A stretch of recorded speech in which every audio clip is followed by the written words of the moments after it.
Hey guys, in this video we're going to talk about how to fix hunchback, okay? You know, the person that has this like buffalo hump back here. Now, let me differentiate. Now, you actually have a fat pad in the back. I'm not really talking about the fat pad. I'm talking about really severe poor posture. And we're going to show you the best way to deal with that. But the first thing you need to know is there's a vertebra called C7, and it's the seventh vertebra in your neck. It's at the bottom part. And what you have to know is that that one is normally sticking out a little bit more than the rest. So if you think that's abnormal, it's not. Everyone has a very large C7 vertebra. Okay, so I want to point that out. Also, if you have a lipoma, that is a fatty tumor.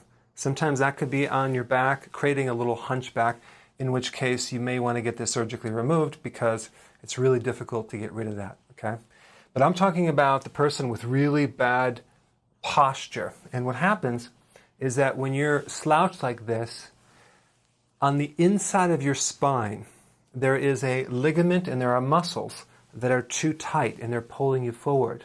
All the chest muscles are too tight and they're pulling you forward.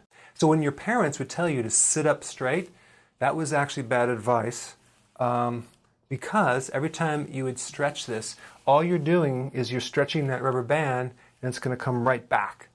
Okay, what your parents should have told you is to do the opposite. Okay, so in this next part, I'm going to show you the best stretch for reversing this hunchback, and I want you to do it right now as you're sitting there, and then put your comments below because it's pretty cool.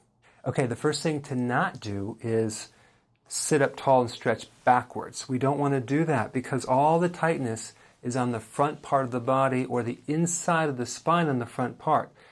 So what we want to do is we want to stretch the back part, which will send electrical signals to the front to relax it. Let me just kind of demonstrate this. So tuck your head forward as much as you can. Now slouch your upper back all the way down. Yeah, that's right. All the way down. Yeah.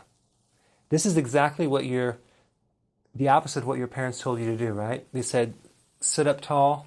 No, you actually tell the child to slouch more. So, okay, let's do that again. Tuck your head forward all the way. And we're actually hunch your back. We're trying to make her back more hunched. As hunched as you can get it. And it's actually going to stretch all this and relax all that tightness on the front part. And every time she does this, she's going to come up more and more and more. And you're probably not going to believe me until you do this on yourself. You're going to do it like 5 to 10 times. Do this like just once a day. Slouch all the way down. Yeah, that's right. Good. And you're going to hold that stretch. Good. Come back up. And what you're going to notice, it's easier to come up more and more and more. And so I'm not saying you can't stretch back, but this is the key move to allow you to bring you out of that hunchback state. All right, go ahead and try this and put your comments below.